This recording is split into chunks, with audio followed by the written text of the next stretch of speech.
let's also try and explain to you that how close this fight was.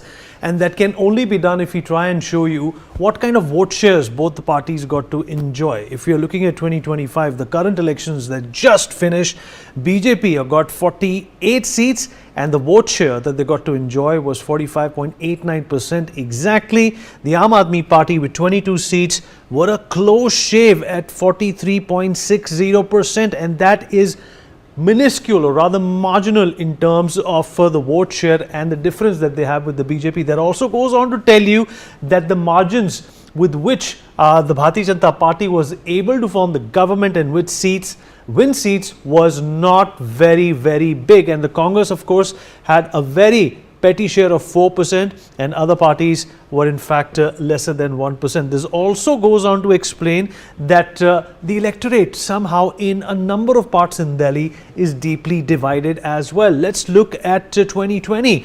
The BJP was in fact not that bad in 2020 as well. They only managed 8 seats, but 39% was the vote share in 2020 as well. The Aam Aadmi Party in fact bagging a whopping 62 seats in the 2020 elections with 54% of the vote share. The Congress Party was still at 4% and they in fact drew a blank in 2020 as well. This also goes on to tell you that perhaps in 2020 the margin of victory in favor of the Aam Aadmi Party was much higher. In 2015 the BJP only had 3 seats.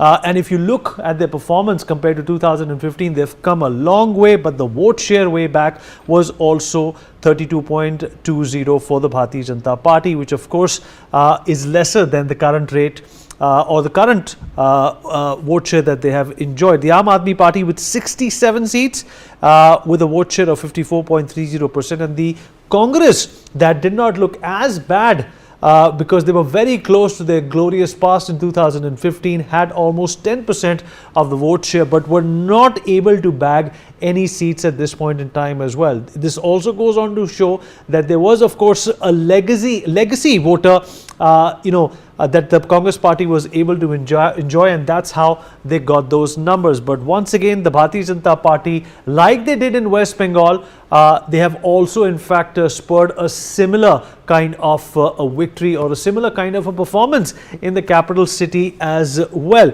As we have seen, even in Kejriwal's case, the margin of victory by current standards or what you get to see in Lok Sabha is not that high. It's in fact very paltry, and that goes on to explain that there were still takers for the Aam Aadmi Party in the capital city, but of course there were a few of them that have had it with the Aam Aadmi Party and wanted change. In 2013, if you look at the Delhi Assembly polls, the Bharatiya Janata Party, and the comparison that we can do with the Aam Aadmi Party is obviously extremely important here as well. They had about 33%, the Aam Aadmi Party with 28 seats at 29, and this is 2013, the first time the Aam Aadmi Party of course came into power. They had an alliance, and of course Arvind Kejriwal resigned later on, and of course the Congress Party also not doing as badly with 24.55% of the vote share. The Bharatiya Janata Party at this point in time had a chance at revival, but of course this was without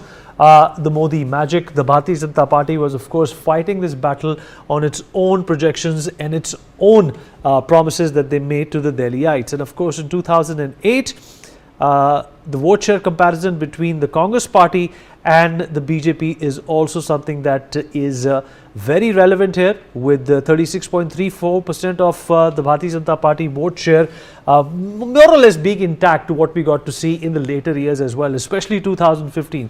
The Congress Party with 40% of the vote share and 43 seats was doing extremely well at this point in time.